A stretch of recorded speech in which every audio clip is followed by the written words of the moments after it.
Hello, I'm Barry Daniel, and this is the podcast of the Middle Way Society. Our aim is to encourage a universal approach to living a more integrated, ethical life, avoiding dogma or any appeal to authority.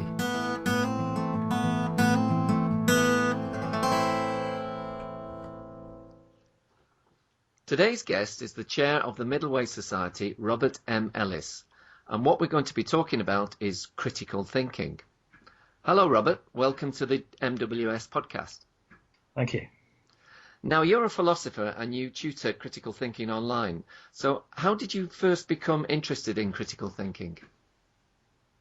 Well, I did a PhD in philosophy. That was a part of the approach, because critical thinking is the application of philosophical skills, really, in all sorts of other contexts.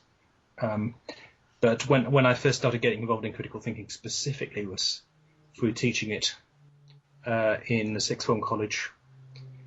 So I was teaching philosophy and religious studies, and then got into teaching critical thinking AS, and found it an extremely useful set of skills, I think, that you could teach to a wider range of students than you would ever get for philosophy. Okay. So could you just go into a little bit more detail what critical thinking is and maybe what its origins are? Okay, I mean, its origins specifically as a subject just seem to be in the last few decades. Really, it really got going in the US, I think, but it's been going as an A-level and AS qualification in this country, in the UK, for about 10 years or so. Okay. But what it involves, critical thinking is it's the skill of understanding argument and of arguing well, and so seeing how things connect, rationally speaking. So whether one kind of claim implies another kind of claim, whether it must be true if the first claim is true. That's the basic link of what we call reasoning. And we use those links all the time in all kinds of contexts, whether you're just having a conversation in a pub or in a newspaper or whatever, or in any subject, really, any academic subject. Okay. So we're all using the skills of critical thinking all the time, but it's just a question of how well we use them, really. And critical thinking is a purely skills-based discipline, in which just focuses on how we're doing it, how we're fitting those ideas together. And when we claim that one thing supports another, then how well it really supports it. Okay, so is that in a sense what is an argument? If you could define that. Well, an argument just consists of reasons and a conclusion, or it could be quite a few of those strung together in some way or another. So an argument takes some sort of evidence or some sort of assumption and puts forward something else that it thinks must be true as a result of that. So it could be something very simple. So like if Fred's coat's normally hanging in the hall and Fred's coat's missing, then you draw the conclusion that Fred is out. It's a very simple use of argument. Might just be in our thoughts, we might not even articulate it, but that's a process of reasoning. Yeah, okay. And I've often heard the word assumption bandied about with critical thinking as well. How does that tie in?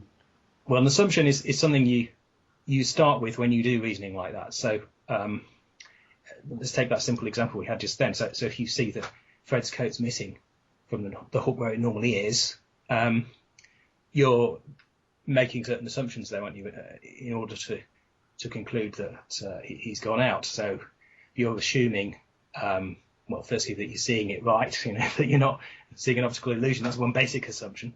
Yeah.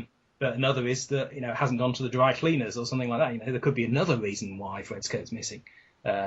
So nearly always our uses of reason depend on assumptions of that kind, right? Which could be wrong. Okay, yeah. And another term I've heard is logical fallacies. What are they, and how can their identification be of practical use?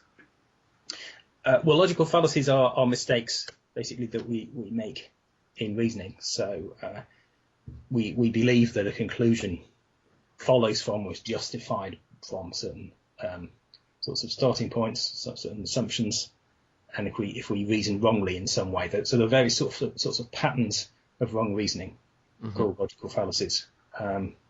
Some of them are more formal than others, but there are some particularly common ones, like for example, ad hominem, where it's where you draw a conclusion about an argument that somebody has made, which is actually about them. It's not about their argument.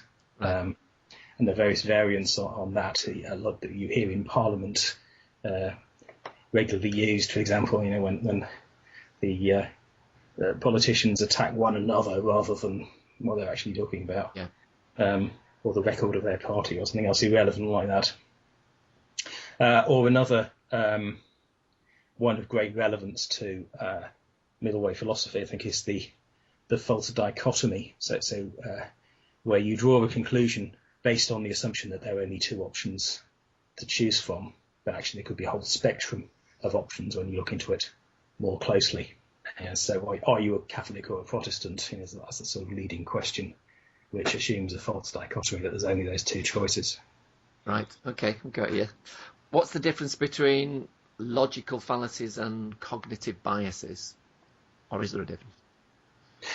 Well, cognitive bias is just a way of, it's a psychological description right. of what's going on when a logical fallacy is going on. I mean, a logical fallacy is described from the outside, as it were, regardless of who does it, whereas a cognitive bias is what's going on in somebody's brain when they're engaged in a mistake in reasoning or drawing an unjustified conclusion. Okay.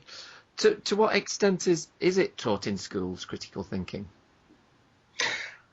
Not as much as it might be. I mean, it's only taught in sixth forms, and then not in all sixth forms at all. So it's available at AS, particularly, very few students now take it on to A2, the second year of sixth form.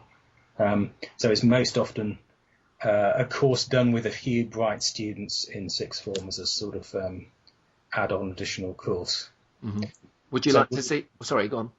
Well, I was just going to say, it might be good to see it taught lower down the school, because I think it will be very useful to a much wider range of students than currently get to get any training in it. Okay. Is there any evidence to show that it can help with other subjects? Yeah, there's a study which has shown a correlation, anyway, between students succeeding better in other subjects, getting better grades in other subjects, and studying critical thinking. And one of the things you learn in critical thinking is that a correlation doesn't necessarily mean a cause. So you could get statistics that line up, that seem to show the same pattern, but they don't necessarily mean that one is causing the other. But yeah, there is some indication that it might help students to do better, and it's one of those things that stands to reason. It's just a question of how clearly we could prove it. Okay, yeah. So how is critical thinking then related to middle way philosophy? Well, middle way philosophy is one of the crucial ideas in middle way philosophy is the idea of cognitive models. So that the idea that we get certain models of how things are. We tend to obsess about these models or get stuck in them or think that these are the ultimate answer. And the middle way is trying to avoid getting stuck in that kind of way in particular cognitive models. But to avoid getting stuck in this sort of way, idea that we got the ultimate answers, I think there are two ways into that. You can practice kind of from outside cognitive models. You can work with your whole body and whole brain. You could do yoga and meditation, for example, and that might help to sort of loosen your obsession with a particular way of how you think things are. But you can also work from the inside, as it were, with reason itself. I think so. So critical thinking, I see as doing the latter. So it's working with looking at how we reason and how well we're doing that, in order to see the limitations and to stretch those cognitive models that we tend to hang on to in that way, make the boundaries of them a bit more supple and a bit more open. Okay, so critical thinking from a middle way philosophy perspective is a practice that is especially helpful with the integration of belief. That's right, yeah. So, I mean, the integration of belief, well, there's two aspects to that mainly. That there's getting coherent beliefs that fit with other beliefs and are based on evidence. Yeah. That's what people tend to focus on most in science, for example. But the other aspect of integration of belief is the recognition that you may be wrong, like that fallibility or provisionality. In a way, which you think. I think critical thinking does a lot to encourage that as well as the coherence side of our thinking. Okay. So are you saying that if you can learn to think more critically, that this helps you to think less dogmatically?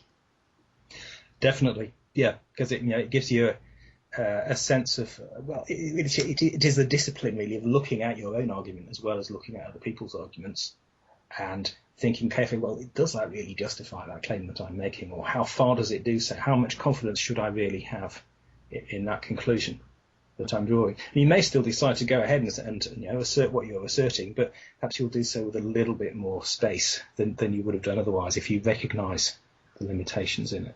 Okay. Yeah. So apart from taking an exam such as an AS or an A-level, what other ways would you suggest that people can learn about or engage with critical thinking?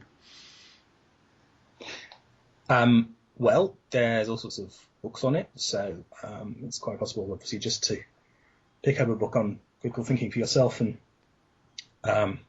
learn about fallacies and so on, and do exercises. And there are also various websites you can do that yourself in.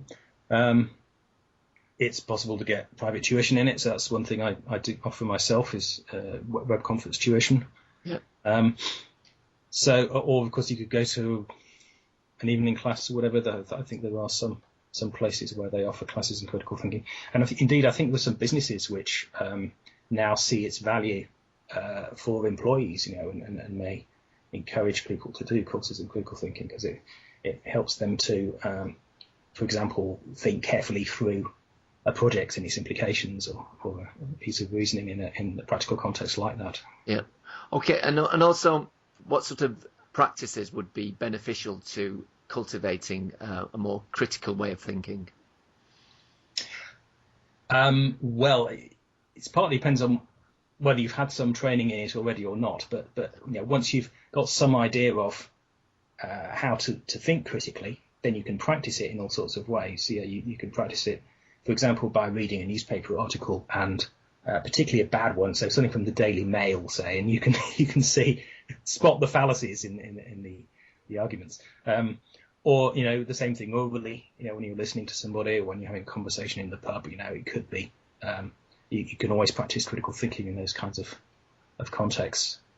And then, of course, online there's a lot of critical discussion. I mean, the problem with online discussion often is that it descends into fallacies and people calling each other names, and they get stuck in positions. It's harder to move away from those in online discussion, but good quality online discussion, which does take place in some places, could also help to hone critical thinking skills. Okay. Well, Robert M. Ellis, thank you very much. Thank you.